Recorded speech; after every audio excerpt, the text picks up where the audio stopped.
tunggu yang viewernya masuk dulu ya. Oke.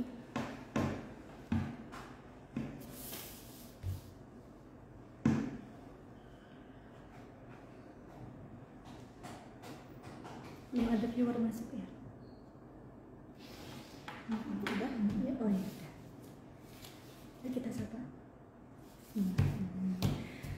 Assalamualaikum warahmatullahi wabarakatuh. Hai kawan pajak. Halo, selamat siang. Iya. Teman-teman, ntar kita nanya dulu ya, suara kita masuk nggak nih? Kedengaran apa enggak?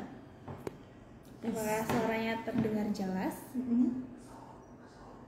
Suaranya kedengaran ya. Tolong kalau ada yang ini bisa Lambaikan bantu tangan.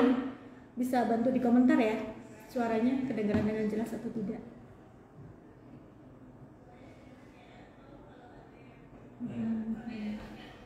Kayaknya udah sih oke suaranya ya. Udah dulu. Ya, berjumpa lagi dengan saya Ana Dan saya Lia. ya, kami dari kantor pajak Surakarta. Kali ini kita mengadakan IG Live. Kita mau membahas sesuatu yang kekinian ini ya sebenarnya. Betul. Jadi beberapa waktu belakangan ini itu ada beberapa kawan pajak itu yang menyampaikan melalui DM, melalui WhatsApp layanan, melalui telepon. Mereka tuh menyampaikan katanya mereka menerima WhatsApp itu yang ujung-ujungnya tuh berujung ke seperti penipuan seperti itu.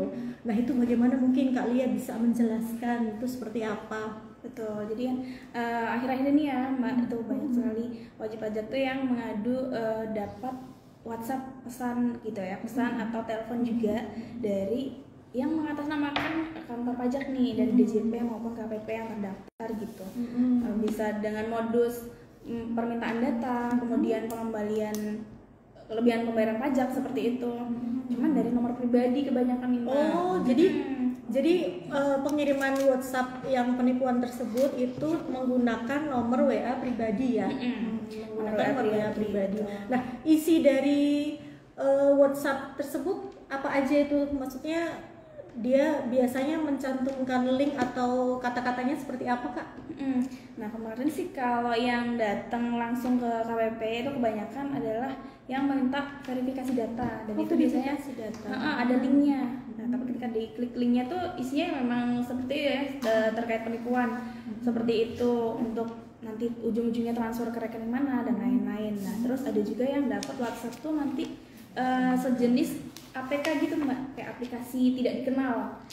Nah kan kita sering ya dapat kayak undangan atau mungkin surat kayak gitu kan, ada kayak jenisnya tuh PDF. Oh iya, kayak gitu ya. kayak kalau undangan nikahan ya. Betul. Kita kan suka ada dapat undangan nikahan itu bentuk file. Betul, filenya nanti diklik masuk ke ini ya, link. Nah tapi kalau yang ini tuh mengatasnamakan Direktorat Jenderal Pajak atau KPP terdekat. Tapi pas waktu dibuka tuh ternyata aplikasinya aplikasi yang abal-abal gitu. Oh iya. Gimana maksudnya cara kita untuk mendeteksi itu tuh penipuan atau bukan, itu bagaimana? Ada nggak caranya? Jadi sih yang jelas kalau kita tuh nggak pernah ngirim dari kantor pajak sendiri, kawan pajak itu nggak pernah mengirim sejenis APK itu ya kawan pajak. Jadi kita pasti kalau misal mau mengirim surat konfirmasi data atau permintaan keterangan itu biasanya pakai surat yang pertama ya. Kita Resmi ya, surat resmi. Oke. Melalui pos. Kemudian yang kedua tuh biasanya kalau misal kita pun terpaksa harus WhatsApp gitu, biasanya kan kita per kantor itu ada nomor layanan nih kawan pajak. Nah itu biasanya sudah verified Mbak, jadi ada centang birunya ya. Oke. Dan itu pasti diklik profilnya itu akan ada nama KPP mana, kemudian juga jenis layanannya apa aja itu pasti ada di bio-nya gitu. Kemudian email yang kami gunakan itu pasti yang domain pajak juga, @pajak.go.id gitu. Selain dari itu mungkin bisa dikonfirm dulu aja kali ya ke kantor terdekat, KPP terdekat gitu, apakah terkait pesan yang diterima itu apakah betul atau tidak. Berarti kita rangkum dulu ya. Intinya gini, jika kawan pajak menerima WhatsApp, pesan WhatsApp, tapi nomornya itu dari nomor pribadi dan tidak centang biru, itu berarti fix penipuan. Betul. Itu yang pertama. Yang kedua, jika mencantumkan link atau email seperti itu, domainnya bukan pajak.go.id, berarti itu fix penipuan juga ya. Terus yang ketiga, kalau apa tadi yang ketiga? Dari WA, dari kemudian email, telepon juga. Oh, telepon. Kalau kita surat kemungkinan jarang ya yang ada yang apa namanya? Oh iya. Penipuan karena memang resmi langsung dari alamat kantor pajak ya kayak gitu. Kalau telepon juga kan pakai nomor telepon kantor ya. Betul. Jadi nomor telepon yang kami gunakan itu nomor telepon kantor KPP ya resmi. Jadi boleh kantor pajak tuh searching aja di Google tuh nomor KPP-nya berapa kayak gitu. Iya ya ampun, itu zaman sekarang ya ada-ada aja orang itu yang istilahnya mau mencari uang tapi caranya tuh dengan cara-cara yang nggak benar seperti itu ya, dan mengatasnamakan Direktorat Jenderal Pajak istilahnya kayak gitu.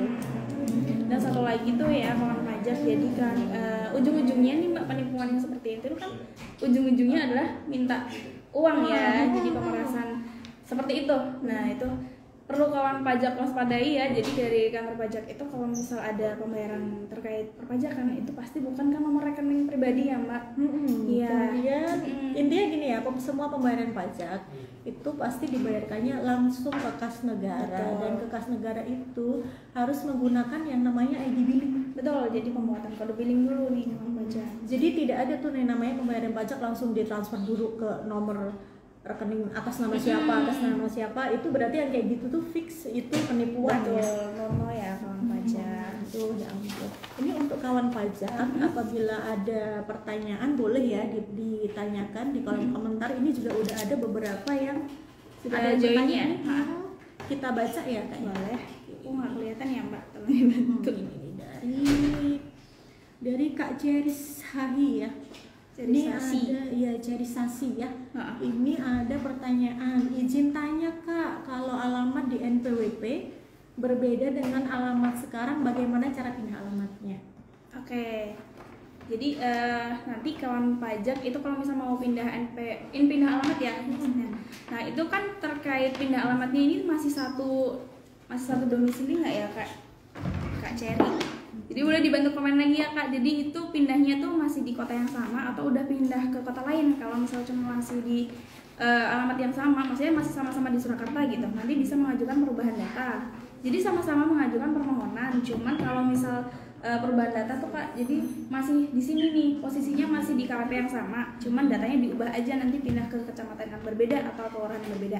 Tapi kalau ternyata sudah mau pindah ke KPP lain, itu formulirnya aja Kak yang berbeda. Jadi nanti formulirnya tuh bukan perubahan data tapi formulir pindah alamat. Nah itu bisa diajukannya di KPP terdaftar atau KPP tujuan nanti Kakak tuh mau pindahnya kemana. Pindah provinsi, nah itu berarti nanti jatuhnya pindah alamat ya Kak, pindah NPWP. Itu nanti pakainya formulir pemindahan wajib pajak gitu dari Tangerang ke Surakarta.